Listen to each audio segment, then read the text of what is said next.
Kia ora. Are you a woman navigating midlife, menopause and beyond? I'm Megan Kerr, your midlife mentor and psychosynthesis counsellor and coach. Join me as we dive deep into the heart of midlife, unravelling the complexities of menopause and exploring uncharted territories that lie beyond. Together, we'll navigate through self-doubt, bid farewell to people-pleasing, conquer imposter syndrome and tame those overwhelming feelings. It's time to celebrate this vibrant second chapter of life, claiming your authentic confidence and courage along the way. Midlife is not a time to settle.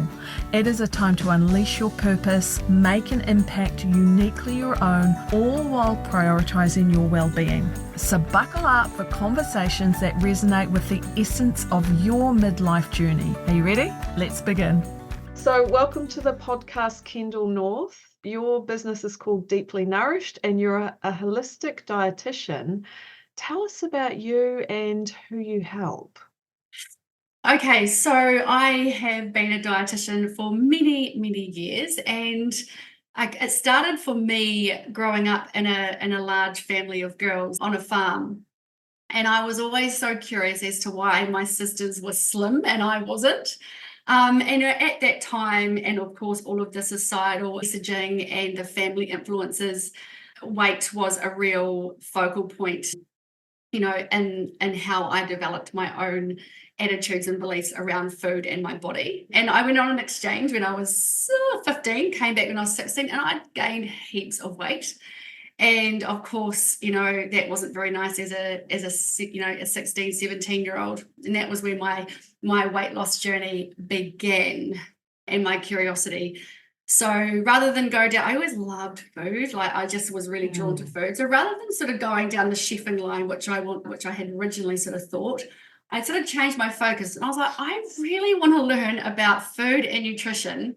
And basically, like at that stage in my head, I was like, why am I the chubby sister? Yeah. So that led me into studying at Otago Uni with a Bachelor of Science in Human Nutrition, and then I went on to do my dietetic degree. So yeah, and so before I answer that second part of your question, Yes. I think that was like 20 years ago, and a lot's happened since then. And in my 20s as a dietitian, I was a dietitian. I was doing really well. I was a group fitness instructor. Everything was great, but I was just so disillusioned with myself and my own journey. Like having all of the knowledge in the world and being active, it just created so much internal angst, anxiety and pressure to look and be a certain way. And on top of my already underlying issues that I had started to develop from when I was a teenager. Right. And so it just showed that, all of the knowledge in the world isn't enough to complete or live a life, happy in your body and maintain a really good balance in your weight and overall health. Yeah. And so I went on, I had children, and that was really challenging. And then after that, I actually added in a degree in education at Victoria and taught health and food and nutrition at high school. And I was like, okay, there's a couple of cogs there. I've got nutrition, the expert in nutrition, education. And then I was like, shit, there's still things missing. So I went and did a professional coaching course. Yeah. And so really that started that whole momentum of behavior change. Right. Yeah. For you personally?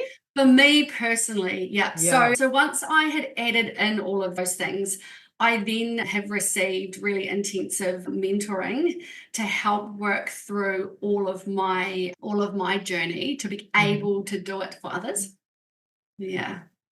Wow. And so then did that end up changing how you work with people? Absolutely, because not only was I just right? Yeah, well, I was so disillusioned with myself. That was one of the reasons I sort of, and you, of course, you have children and your whole life gets turned upside down anyway.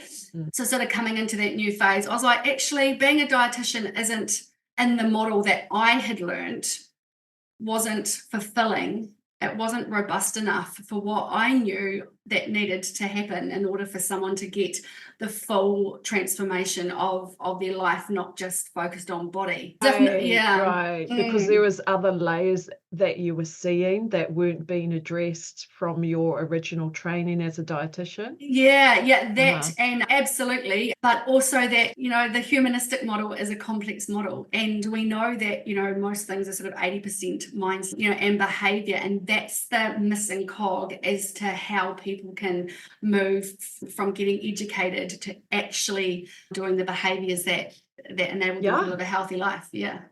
Yeah, because there's like that gap. It's like a void that we have to somehow jump over. And so we know all that information in the world doesn't necessarily lead to sustained behavior change. Yeah, and I was living proof of that, and I felt, so disillusioned professionally and personally. And so it was not until I came back with a fresh with a fresh perspective, and having done my own personal work and working again with clients, particularly women, really looking at this stuff through a whole new lens. Wow. I'm really like feeling into how robust you as a coach must be to have that mindset piece that you've worked on more recently, as well as your own journey, and then that very evidence-based, strong background as a dietitian. Yeah, absolutely. Huge. All right, we've got lots to get into. This is exciting. So much. This is like the craziest topic that, is so conflicting and so massive. Exactly. Yeah. So when we're so obviously my audience is midlife women. Yeah. And you're a midlife woman, right? So yes. So tell us a little bit about where you're at with your personal journey. Yeah. So I've got two children, and they're 10 and 9. Sorry, 11 and 10 now. And so my personal journey where I'm at now with my health and well-being is really unpacking, or having unpacked, all of the, for lack of a better word, bullshit attitudes and beliefs that I picked up along my journey, and to then put them down. And so now, because basically when you hit, perimenopause, like you've got essentially, if you haven't dealt with all of the stuff lurking, and you haven't processed all of those things of the decades before, then in perimenopause, when, physiologically your body starts to change from having its whole purpose around procreation to then moving forward into that next step. It's like, well, what does that look like? I don't have to look or be a certain way to attract the right partner to have babies and be okay and safe. But what do I want this next phase of my life to look like and feel like? Because perimenopause is so challenging. And of course, like for me, it's mood. When those levels of estrogen start fluctuating, it's looking at health as a whole, especially for me, that I can develop or have developed the tools and the strategies that don't crash me off course, that enable me to work through those feelings and emotions and poor behaviors to be able to keep going. So that's a really important piece, because you talked about when we move into perimenopause and this sort of broader phase of midlife, physiologically our body's going from this drive, whether or not we have children, but this sort of biological drive in a way to procreate, to something else that's beyond that. Yeah. And so then our body function changes, but our mood changes, in the way our brain works changes, and our values and our drivers are changing as well. So it's like this massive overhaul in perimenopause. It's no wonder we lose our way. Absolutely. And and so women come to me as a dietitian and go, Kendall, I can't control my weight. And it's like, okay. Yeah, and that's a huge driving force, because of course, societally, we have learnt that in order to be loved and safe and secure, we need to look and be, a certain way, or look a certain way. And so, which is very, very challenging. Yeah. And how fantastic. So when women come to you and they say, Kendall, I've put on weight, I can't lose weight, it doesn't matter what I do, it's not budging, right? We hear that Mm-hmm. so much Mm-hmm. in midlife. What do you say to them? Where do you start? Where do I start? Yes. So, okay, right, Megan, I want you to think of pimples. And Yes. especially in perimenopause, I went through a phase, I think it was more where I was getting this cystic acne. Have you, what do you do when you squeeze a pimple or acne? What happens? It makes it worse. It makes it worse. Yeah. Yeah. You focus on it, it goes all red. Yeah. Yeah. It's painful. It gets Yeah. worse and it goes gross and yucky and yeah. So does squeezing the pimples stop the pimples from coming back? Definitely not. No. No, no, no. And so when I talk to women, it's like it's like a pimple, like weight's like a pimple. If you focus on it and using all of the old ways in which you've tried to control your weight in the past, then it's just going to make the problem worse. Because in saying that, weight is a problem and it is an issue for women. But, there's two things. It's about looking at the core of the issue, the core of the problem. What is the core issues of having pimple breakouts? What's the core issues of you being out of balance with your weight? And so there's sort of two things that I focus on and, looking at the systems in which women have used historically to control their weight. So unpacking all of their thoughts, feelings and emotions and beliefs around food and their bodies and looking at ways they can create new dialogues. And so that's sort of the first thing, because that's, growing up in our era, Yeah. you think of our grandparents were on cabbage soup diets, parents were on Weight Watchers, we're on keto and fasting, and what are our kids gonna do? Be doing. It's just it's just the same cycles reinvented over and over again through diet culture. Yep. Yeah. And when I'm putting myself in those shoes, right? I'm going to Kendall North, she's a holistic dietitian, and I just want to lose weight. Yeah. Right? I'm in midlife. You're my answer. You're going to tell me what to do, what actions to take, and I'm going to lose weight. And then you come back to me and say, well, it's a little bit more complex than that. Yes. Obviously you're framing it beautifully for women because this is the work that we need to do. I wholeheartedly agree. Yeah. All of the weight and beauty standards and what it means to be a woman and all of that kind of stuff is wrapped up in diet culture. Yeah. Is that like a massive kind of learning curve for your clients? Or are Absolutely. they right? Yeah, because because women, like I've got a 70-year-old woman at the moment, she's had her whole life of dieting. I mean, she's come to me because she just doesn't want to do it anymore. Yeah. And so, it's really looking at unpacking and not erasing, but addressing all of those behavior, those thoughts and all that education and reteaching her what is important for her body and coach her through how to implement that. Because essentially the second thing of the problem is women have got underlying unmet needs. And women, we are so dedicated throughout the decades of our life in that procreation stage to serve others, to give and love and do everything for anyone else. When women come to me, it's like, I need to work on myself. Like it's about me now. And, and it's about tuning in. Yeah, it's about stopping and tuning in to what you really want and what you really need to move forward in that next phase of your life. Hugely. See, I'm really interested from a practitioner point of view because I think I get women coming to me in my work where they're realizing that they're like, there's something deeper I need to do. And I wonder if you get women coming to you and they're a little bit more, I just need to shift my weight and then I'll be okay. And then this whole door is opened for that midlife kind of transition and journey. Yeah, and that's pimple popping. I pimple popped my whole life. I pimple popped in my profession, and it's and so yes, it is absolutely common. And it's thinking, well, what am I missing?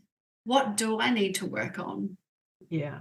Yeah. And when it comes to nutrition, nutritionally, at the end of the day, women have gone decades or years of undernourishing. Because if you're in that diet cycle, so you've got a weight issue, so then you go on a diet, whatever it is, or you do some sort of what's the word I'm looking for? Intervention. So Yes, whatever got ya. intervention somebody does, it's going to have these rebounding issues, right? And so for women, it's like they all of a sudden they take away food. They're not nourishing their body and their mind. They go into that whole focusing on the negatives rather than the positives. They get cravings and they get that rebound effect of cravings and binging. And then, of course, constipation, gut issues, headaches, poor mood, grumpy, poor sleep. And all of these issues just snowball out of control over the course of these years. And so then, got the snowball that explodes at the bottom of the hill. And then so they look up to the top again and then start again on something new. And they're stuck in that cycle. Yeah.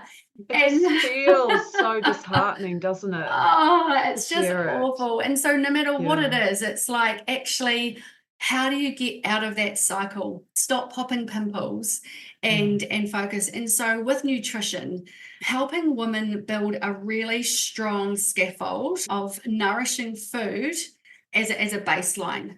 Because I guarantee that if women actually start to give their bodies what they require nutritionally, then they're not going to have those rebounding effects of mood and hunger, which drive them to compulsively eat certain foods. You think about, like, if you have dinner, if you actually eat a really nourishing dinner, you don't want a whole massive big dessert or a block of chocolate. Yeah, like, that's exactly right. Yeah. Yeah, and I remember early perimenopause, because those physiological changes, I would have breakfast, I would have second breakfast, I'd still be hungry at 11:30, I'd be having third breakfast and then lunch. And it just went on and on like that. And I had no understanding of what you said around the foundational, getting those structures in place of really good nutrition, because we've been so indoctrinated that if you want to be healthy, in quote marks, right, and lose weight, then just eat less. Absolutely. Eat less, move more. It was, that tagline. Yeah. And then we end up exhausted, moody, falling asleep, eating all the sugar and all the carbs in the afternoon so I can just get a bit more energy. It's that sort of endless cycle. Absolutely. And then, because the biggest struggle that women have is crashing at 3:00. Hello. Yeah, exactly. That's me. And you think as a woman, like, what you need to do between 3:00 and bedtime. Yeah, it's huge. And if you haven't fueled yourself well and really taken care of your body, then essentially your body is hungry. It doesn't want slow burning, healthy sources of carbohydrate and lean protein and vegetables. It wants sugar and carbohydrates, because it feels it thinks it's under threat, right? So it goes back to the fundamentals of actually taking care of your body, because once you have focused, it's like, you think of a waterfall. Think of the waterfall in Pukekohe Park. How many times have you seen bubbles, get put into the waterfall? We don't start taking bubbles out one by one. We start to actually sort out the water supply and flush it out with good food. Because if you're flushing it out with good food, automatically the food that you rely on, dissipates away. Yeah, exactly. And then for me, life became more simple once I sort of sorted out my breakfast. And then maybe sometimes my lunch would be sorted, but my breakfast would just sustain me through the day. And it took a few weeks to kick in, but it really got there. So so a counter that I'm hearing in my mind, putting myself in the shoes of a woman who would like to lose weight, and I'm one of those women that's put on, well, I don't weigh myself, but a significant amount of weight in menopause. Yeah. And I come to you and we're talking about this, and this is great. You're wanting me to eat more food and more nutritious food and get that thing going. My brain is still saying that, well, I'm not going to lose weight. I'm just going to put it on. Yeah. because we have all of that conditioning. How do we unwind that as women? Yeah, that's a huge one. And it's a process. And I think, and I'll answer that. But first of all, we're conditioned and that those cognitive distortions essentially to do everything perfectly. Like we're perfect women. We we do everything perfectly. We don't make mistakes. And so and that happens with nutrition is that people think, okay, I want to lose weight. And traditionally, people will then go and follow a diet plan that has a certain amount of calories with a certain amount of protein and whatever else. But it's too fast. Our body, our physical body and our mind are not built to make changes quickly. And so, like you said, you started with breakfast. And when people come to me, if I see them in one session, like they'll get something out of it, but I don't know how they're going to respond after they change their breakfast. And so that's why it's important when you get mentorship and coaching to actually get support in order to overcome the other rebounding issues that may arise. When you've changed one thing, it's always going to offset or change another. So when you had changed your breakfast, what did you notice? I noticed that I wasn't hungry at 10:30. I had better energy in the afternoon, and then over time, so that's been with me for months and months now, the shift. I just feel more nourished, like I'm not craving carbs all the time. It's pretty boring because I can't eat eggs, so it's like, well, but it's just the same every day. It's made a massive difference to me. Yeah, that's really awesome. And that's the thing, I guess, because you had that level of consciousness and drive to want to be reflective and to look at how you change and evolve with your breakfast and what that meant for you and what you could do to progress. Whereas most of the women who are so stuck in that mentality of A plus B equals C, do this and do this, and you're going to get this outcome. Well, we know that that's not how it rolls. Or maybe for a short time, if you do A plus B, you might get weight loss outcome, but we know that that's not sustainable. Yeah. And so you implementing that slowly meant that your body and your mind had time to actually adjust to the changes rather than so I've done the old midlife keto diet thing, and I think I'm a little bit ashamed to admit, but I even bought some scales because there was like weighing yourself every day. This is a few years back. Jesus, I just don't want to be focused on food all the time and measuring out half a cup of this and a half a cup of that and knowing what I'm like. I have got far more interesting things to do. It becomes an obsession, right? It becomes an obsession rather than a skill that you've built into your whole toolkit. Yes. And I've got a girl who's done bodybuilding, and I've just got her to chuck out the cup that she uses to measure her food because it's just and it's just the small wins. And so it's behavior change, knowing that that's the cog which gets everything revolving in the right direction. That's the cog which takes the most work. Yes. Because, at the end of the day, we know what's healthy and what's not. But most people come and say, but I can't do it. Yeah. And I also, this is just opening up so many doors for me, Kendall, because I'm thinking about when I did that little keto thing, I became focused on my weight, and that became the issue that I was really focused on. And if I can just lose some weight, then I can fit into these jeans and blah, blah, blah, blah, blah. But since I've just sort of made that simple shift around my breakfast, and it has been months now, I notice I can bring in more exercise, that I like the weights, like I have more energy for that. It's not such a struggle, and it has been a huge struggle through menopause to want to do that. Absolutely. And then, like you said, that slow scaffolding is starting to happen. So really reflecting on what you're saying and finding it really useful for myself. Awesome. Because the like we use the Te Wharatapa Whā model, the 4 dimensions of well-being, and that they're all interrelated. And what's good if you can get your physical body and eating and sleep and nutrition sorted, then you're going to have positive rebounding effects of more energy, positive mood, exercise, sleep, and it goes on the positive, positive rather than spiral down. Yeah.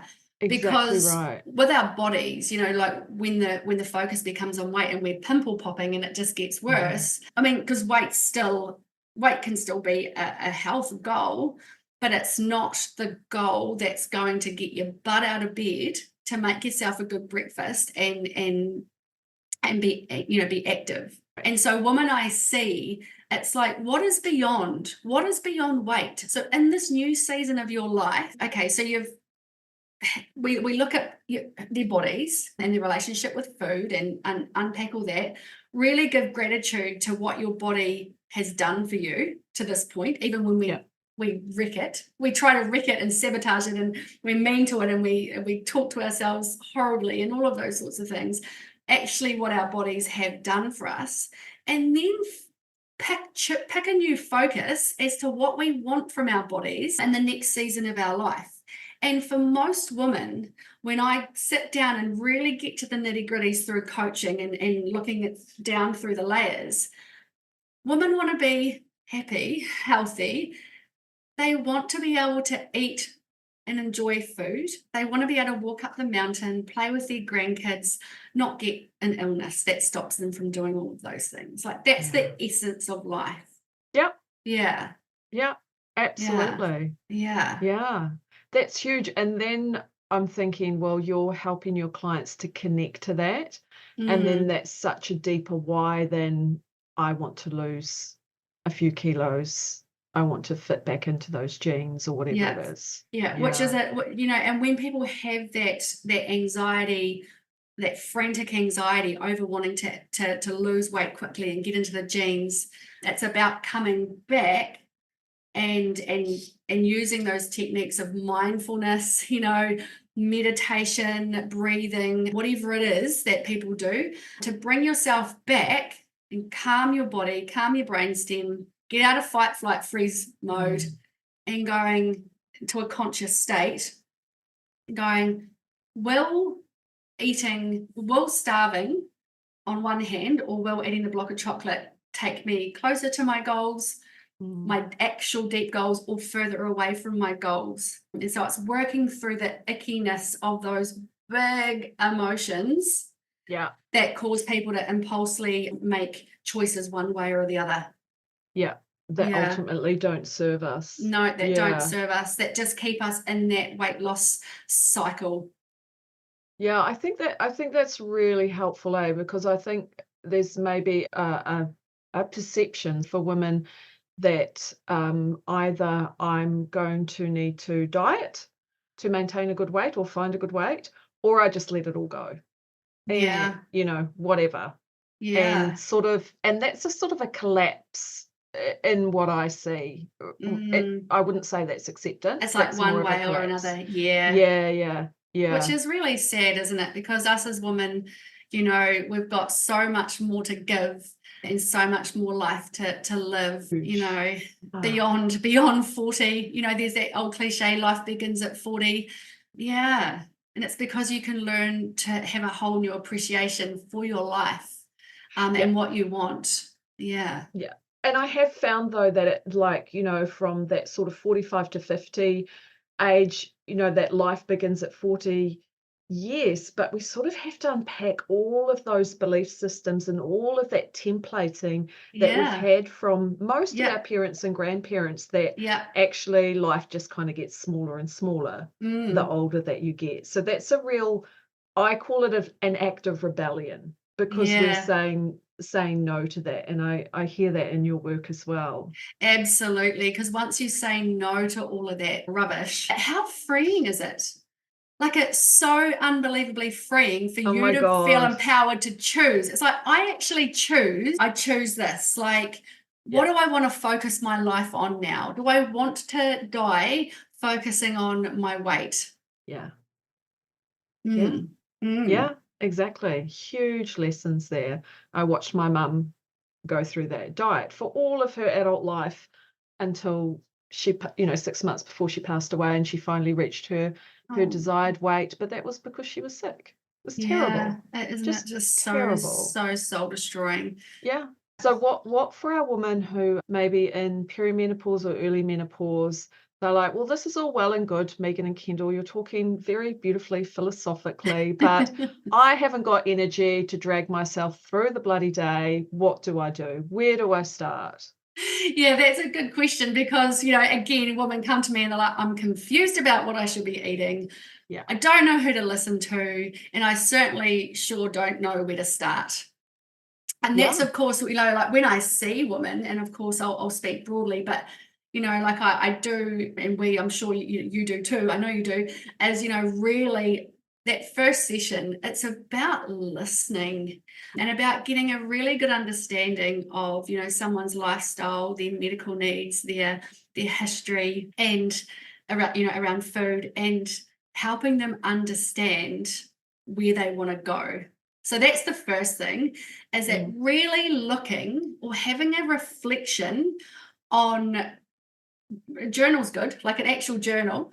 Sometimes I just get women to journal, their thoughts, their raw thoughts and feelings and emotions, writing down all of those old core beliefs around food and their bodies, and then giving appreciation, of course, and then looking at what they want for their body. So that's the first thing. It's mostly mindset, but then with nutrition, it's, of course, I do a very comprehensive nutrition assessment, and it's about like, okay, so you've got, we start here and we want to come here, and we've got obviously all of these stepping stones, and it's about helping women understand to stop. What's the next logical step that you can take? Small step to stop you from trying to leap so far that you're going to fall into the water and have to get back out and start again. And it's education around the process, because this is new for people. This is so new.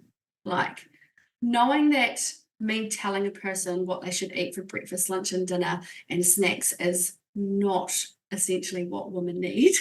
It's about going, what is the first nutritional thing that you need to do that's going to have the biggest impact on your life, so that you can then start to figure out the course of action that you want to take. And that's kind of cutting through that overwhelm. I'm sure you see the woman with overwhelm. So I don't know if that answered your original question, but it does.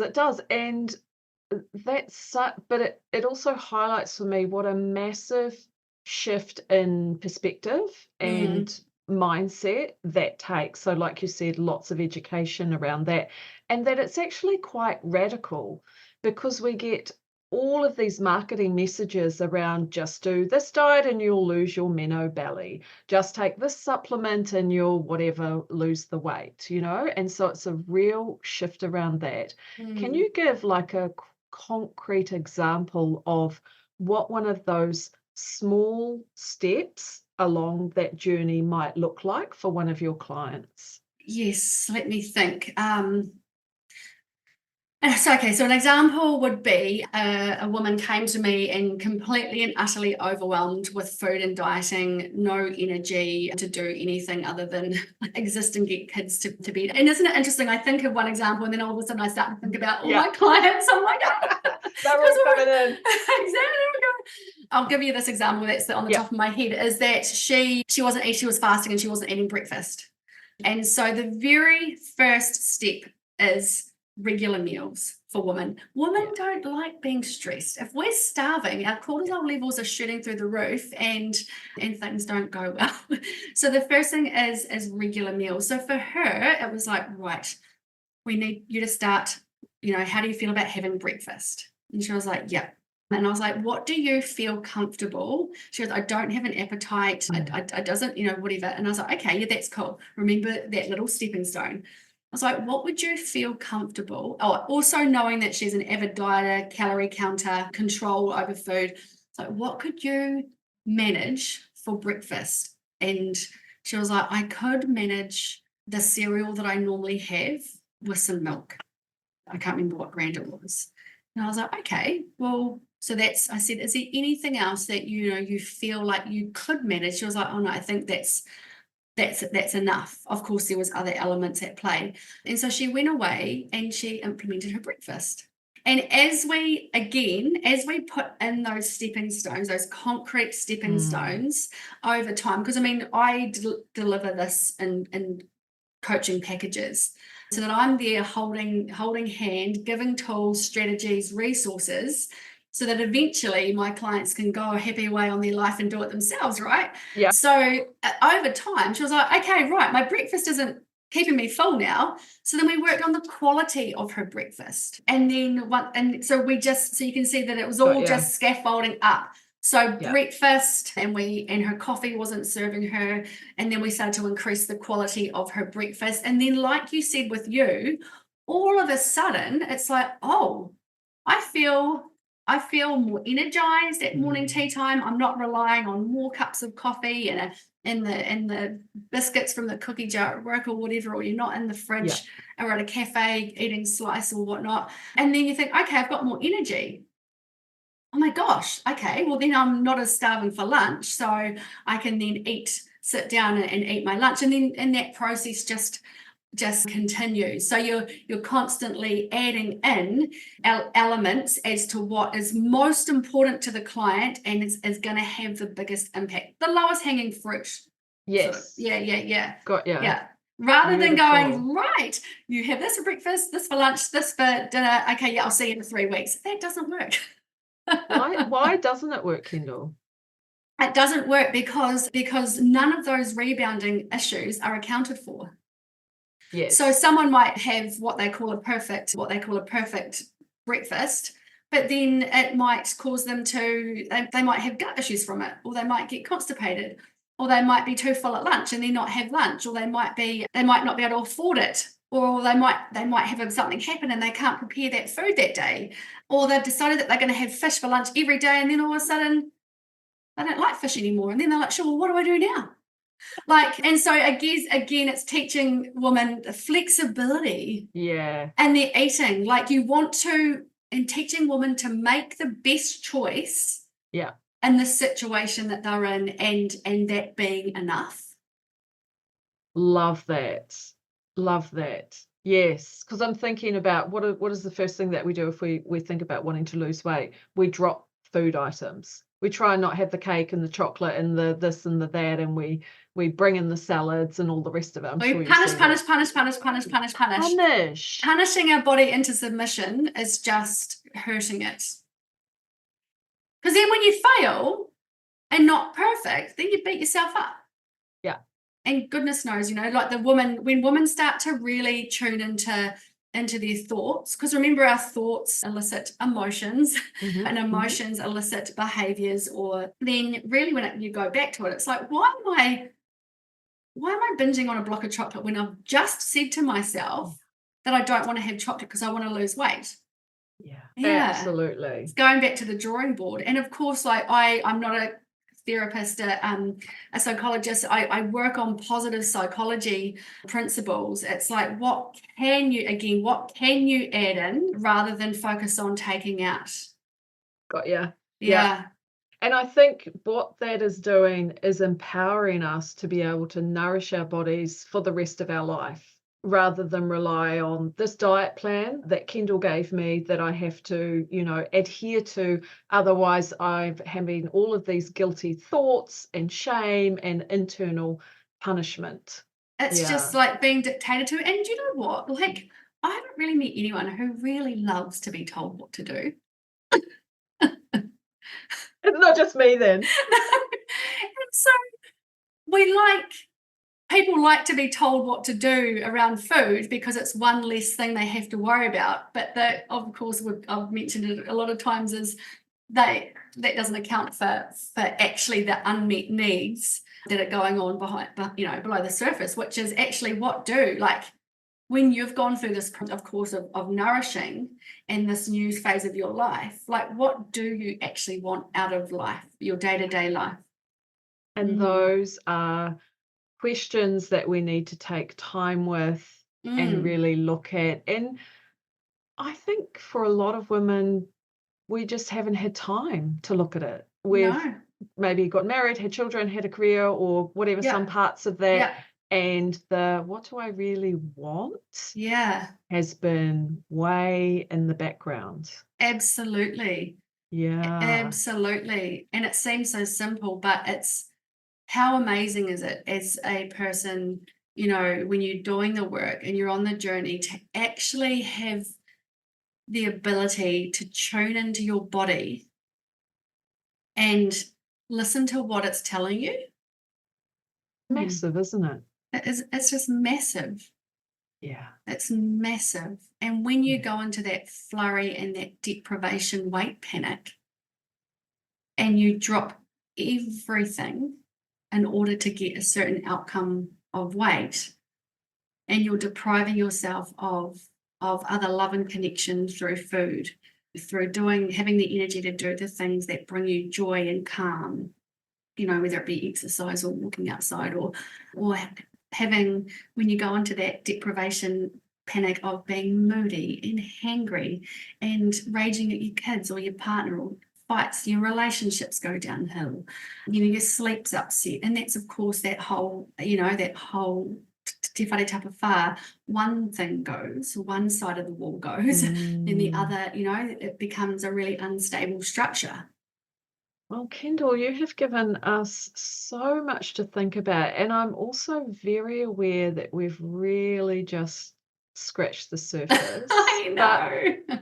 But it is, this is, I firmly believe that this is our task in midlife, and it is, if we do this work through whatever lens, like working with yourself, working with me, we are on the path to liberating ourselves for the rest of our life. Yeah. And that's just so huge. Yeah. Yeah. Is there anything we have not spoken about that through this conversation, there's something you really want women to hear? Oh, I want women to hear, and I want women to understand that when you release yourself from being the victim of expectations and release yourself from being the victim of having a poor relationship with food, and you do feel liberated, even if you do have weight issues or you are carrying a bit of extra weight, that stuff becomes, I won't say irrelevant, but that stuff doesn't become the focus, and on the other side of that is life. On the other side of that is life, I would say. So I guess just the message is that if you are or have experienced, weight issues, or you have a poor relationship with your body or food, you're feeling overwhelmed, confused, and you don't know what to do, who to listen to, where to start, then please get in touch with myself or you, because the other process that I've learned is that it doesn't matter where the journey begins, myself or you or some other practitioner will be a stepping stone that moves you closer to the next stepping stone of being able to access what you need. Yeah, love that so much. So how can women get in touch with you if they want to spend more time with your wisdom or indeed work with you? So I've actually got a brand new website that's being created at the moment, and on that website I've developed and developing huge amounts of resources for people to be able to access to get them started, no matter where they are at in their life or budget or whatever. So that's coming, and that'll be www.deeplynourish.co.nz. On my social, I have been a bit quiet on my actual socials because I wish there was more hours in a day. And sometimes, to be honest, I put way too many hours into social media last year and not enough time and energy into creating this stuff. Yes. So I've really tried to balance that myself so that so I've got some group programs coming up. So there's lots of different ways I can be accessed. But if someone wants to reach out, just look me up on Facebook or Instagram and send me a message, and we can chat through exactly what they where they're at, what they need. I offer free sort of 10-minute calls, a bit of a chat and a meet and greet, just to see if what they're after is something that I can help with, or we would make a good team. Because, like with coaching, like we don't tell people what to do, right? It's a collaboration and a partnership, essentially, of evolution, working towards something. Yeah. Beautiful. Yeah. So you have to have some kind of magnetism or interest in each other, really, to make a good team. Absolutely. To be able to encourage that for the client. Absolutely. Because when we're working with these issues, there's always going to be tears and emotions. And that's how I know that it's important to somebody. Yeah. Is when they start to cry. And I'm like, and then as women apologize, I'm like, please don't apologize, please cry, and have an ugly cry if you need to. This is normal, and this is why you're here. Yeah. That's right. Yeah. Let's not apologize for our tears. No. When we'll round things off now, but when you were speaking about, how meaningful this work can be for our lives and how important it is for us as women, I felt that emotion because it means so much to me, and it means so much to me to see women being able to connect to that. Yeah, now I'm getting emotional because it's just, of course, like for me, having experienced or had these experiences myself, and also having, it's taken me 20 years of life and professional experience and all of this education to be able to get to a place to deliver it in a way that can actually help people. Yeah, which is, so it makes me emotional because I'm not going to admit, it's really hard going against the grain of society and weight loss diets and coaches and and when we're focusing on things like protein and it becomes out of balance and out of context and it becomes an obsession rather than a tool or a skill, then that's when, it's like, oh no. Yeah. We're not on trend, are we, Kendall? But we are at the forefront, I believe, of what actually women are seeking when they scratch beneath the surface. That's been the feedback I've had from women. Yeah. So self-love, self-compassion. Have you got women who, when they actually stop and actually give themselves some love and compassion, what opens up for them? Oh, yeah, all the time. It's like huge for them. And I think sometimes a sense of self-freedom or self-ignition in their life that they didn't know was missing. And this is even in amongst all of the perimenopause, menopause, all of that. Because if you can contextualize that for women in a way that's empowering, it no longer becomes this thing that we necessarily just want to suppress or have over and done with within a couple of months, and where yes, there are struggles, but the meaning of what we're opening up to is so powerful. Absolutely. And you can feel and have the best life carrying a little bit of extra weight around your middle. Well, I'm living proof of that, my friend. Or even heaps more. Like there's no perfect model. There's just us beautiful. You know, one thing just before we wrap up, and I just think one of the things that helped me was really giving appreciation for the fact that I carry 2 babies, and that when they hug me, my purpose, like them hugging me, is that all they're feeling is warmth and love and squishiness and affection. They don't care what we look like. Absolutely.